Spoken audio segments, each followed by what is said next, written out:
Hello guys, welcome back to my channel. আজকে তোমাদের সামনে নিয়ে এসেছি চুলের জন্য সবচেয়ে উপকারী একটা রেমেডি। বেশি কথা না বলে শুরু করতে যাচ্ছি আমি।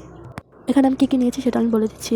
প্রথমে মেথি, লবঙ্গ, তেজপাতা, কালো জিরা, রোজমেরি। এখানে মেথি আমাদের চুল পড়া কমাবে, চুলকে লম্বা করতে সাহায্য করবে, চুলের গুঁড়া মজবুত করবে। চাপাতি যেমন আমাদের চুলটাকে কালো করবে এবং চুলের গুঁড়াও মজবুত করবে। তেজপাতা আমাদের চুলটাকে মজবুত করবে, চুলের গুঁড়া শক্ত করবে। এখানে সবগুলো উপকরণই আমাদের চুলের জন্য অত্যন্ত গুরুত্বপূর্ণ।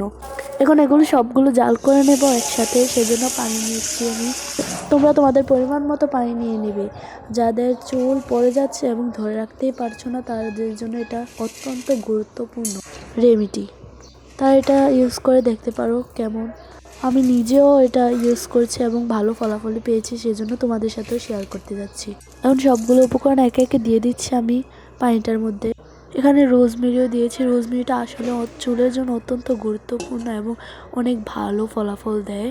এটা এখন জাল করে তোমাদের সামনে নিয়ে এসেছি। চুলার আঁচটা একদম নিভি নিভি করে তোমরা এই রেমেডিটা জাল করে নিবে। আমারটা এখন প্রস্তুত চুলে ব্যবহার করার জন্য। তোমাদেরকে দেখিয়ে দিচ্ছি এটা এমন করে জাল করে নেবে। তারপর এটা একটা স্প্রে বোতলে করে তোমরা এটা নিয়ে নেবে চুলে ব্যবহার করার জন্য। যাদের চুল একদম বেশি পড়তেছে, মানে ধরে রাখতে পারতেছে না, তারা এটা রাতে, তারপর সকাল বিকাল, মানে 3 বেলা ইউজ করতে পারো, ভালো ফলাফল পাবে। এটা একদম নর্মাল পানি দিয়ে ধুয়ে হবে। তোমরা এটা প্রতিদিন ইউজ করে দেখতে পারো। অন্ততপক্ষে 15 দিন টানা ইউজ করে দেখো কেমন আসলে ভালো ফলাফল পাবে ইনশাআল্লাহ।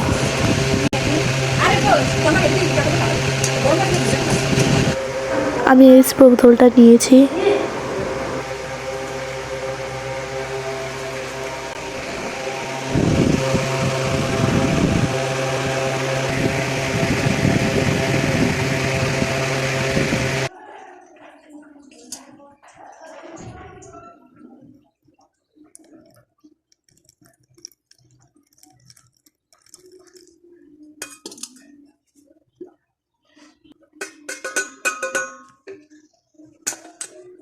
এই উপকরণটা ছেঁকে আমি পানিটা আলাদা করে নিচ্ছি।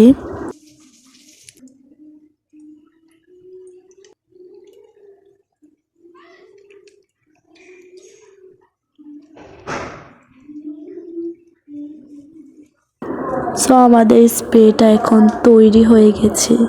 এটা এখন পুরোপুরিভাবে তৈরি চুলে ব্যবহার করার জন্য। তোমরা এটা ব্যবহার করে আমাকে রিভিউ দেবে এবং সুন্দর সুন্দর কমেন্ট করে যাবে। যদি কোনো ভুল ত্রুটি হয় তাকে মাফ করে দিই। আজকে আমি এখানে সবার থেকে বিদায় নিচ্ছি। পরের ভিডিও দেখার জন্য আমার চ্যানেলটাকে সাবস্ক্রাইব করে আমাদের পাশেই থাকো। আল্লাহ হাফেজ।